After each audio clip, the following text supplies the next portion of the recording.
Greetings, toy enthusiasts, and welcome to Toys and Tacarin. I'm your host, Tacarin Dace, and today we have something special for you. An N-Strike Elite Hyperfire dual wield.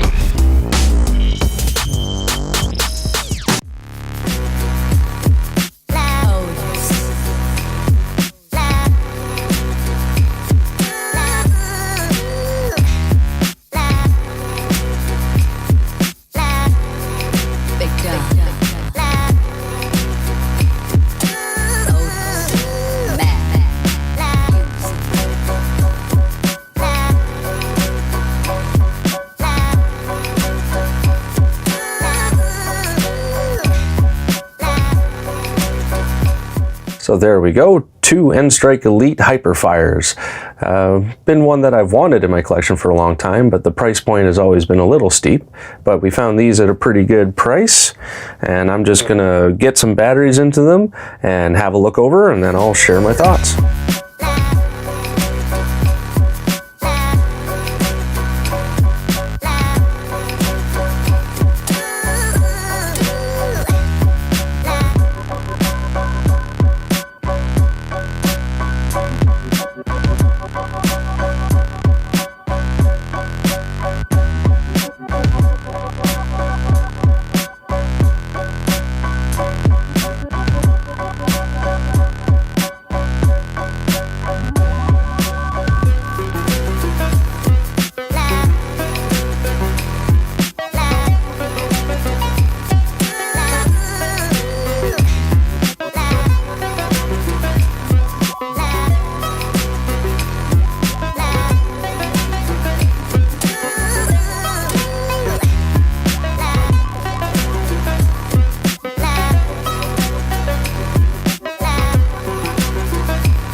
All right, I've given them a once over, and let me share some thoughts with you now. So one of the first things I notice is that the Hyperfire has 3 sling points, 2 at the stock and 1 really big one at the front, so that gives you lots of versatility if you have a sling to help you carry it. If you need to switch to your secondary pretty quick or whatever kind of thing, you can depend it just from the stock. You can do just from the front if that was what you wanted to do. I can't think of a reason really why you'd want to do that. Or you can balance it between stock and barrel point. So this was the first N-Strike Elite blaster to do the belt drive system. I think there's just this one in the regulator.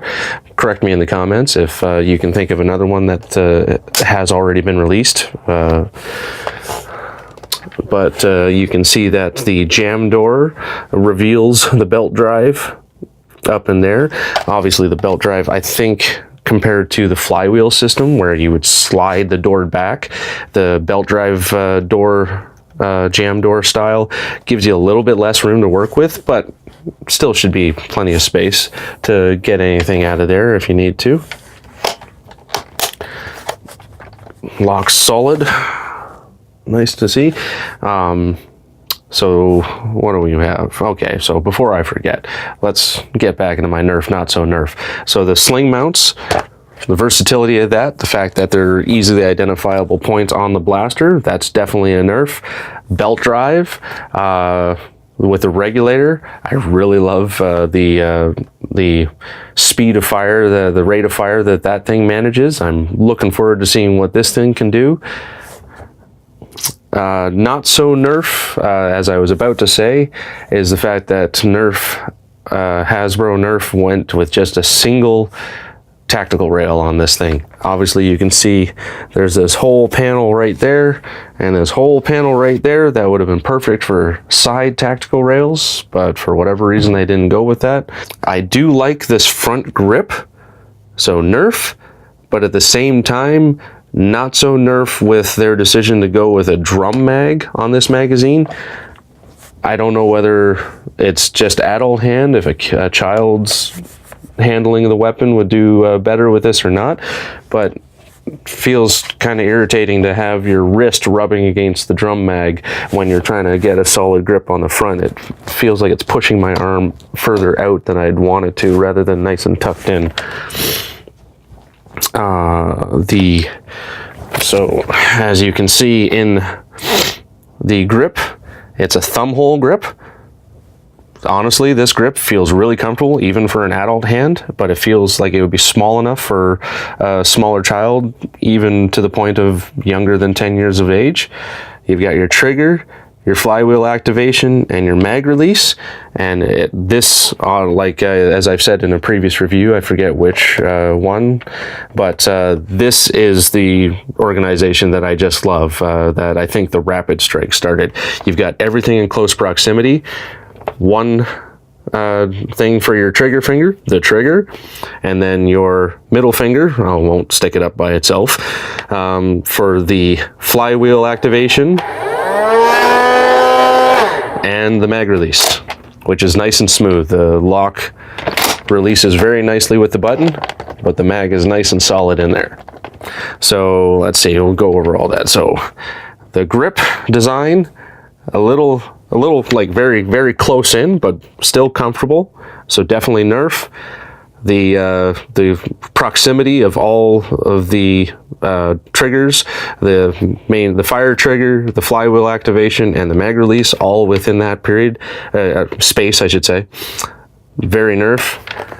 The mag well is very solid, locks in place. This thing takes 4 D batteries, and they all go in the stock area, which makes it fairly kind of back end heavy. The large size mag helps to balance that a little bit, and that could explain some of this extra body design out front, to just give something to give a little bit more weight to the front to balance it out. Because, yeah, the weight's not too bad, particularly once you get it stuck into your shoulder, but as soon as you're away from your shoulder, you can really feel those 4D batteries just weighing it down. The battery compartment, maybe not quite, what do you want to say, compressed enough. Maybe it doesn't have enough things pushing the batteries into their tray, because I don't know, I think you should be able to hear that. The batteries are kind of wiggling around in there, so if you're moving around a lot, you're going to hear your batteries moving around, and that's not a great thing, so not so Nerf on that front. Kind of an iron sight on the front, but as soon as you use this accessory wheel, definitely pointless. Oh, there we go. So at the very front, a bit of an iron sight, and then I guess this thing acts to line up with the middle of the tactical rail down to that iron sight for your aiming if you don't have anything up there. So that's Nerf enough. And other than that, well, let's take it outside and see how it shoots.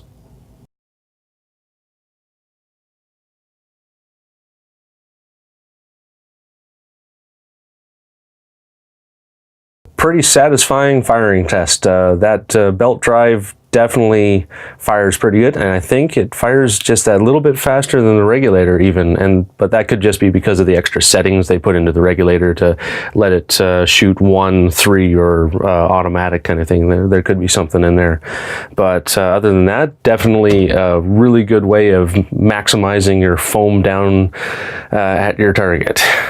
So there was just one other not so Nerf I wanted to add, kind of in line with the single tactical rail, is that they decided to make the barrel tip such that you can't add a barrel attachment to it. So that's a little less fun.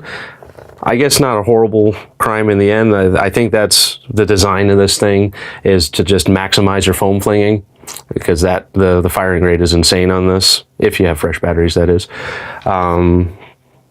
So yeah, there you have it on that. Overall, I'd have to give the Hyperfire a Nerf status. There's a few issues with it that I think could have been done differently, or more of, as the case may be, like with the tactical rails. Definitely more could have been a lot better. But there are lots of good things about it, like the firing rate and the overall balance of it. It may have a lot of weight in the back end, but the designers of the blaster seem to have taken that into account, and once you're actually handling the blaster, it isn't that noticeable. So definitely a valuable addition to your Nerf collection, particularly if you're into the standard Dart Nerf Wars kind of style rather than the rival system. And yeah, so if you have this in your collection, let me know what you think of it in the comments below. And if any of you have another idea as to what blaster I should track down to do next. So that's the N-Strike Elite Hyperfire. That's it for Toys and Tacarin today. Thanks for joining us, and until next time, remember to build it, blast it, and enjoy it. And remember to have fresh batteries in your blasters. If you enjoyed this video, don't forget to subscribe and hit that bell for notifications. I'm also on Instagram, Twitter, and Facebook, and you can find my blog at toysandtacarin.com, and all of this is listed in the description below.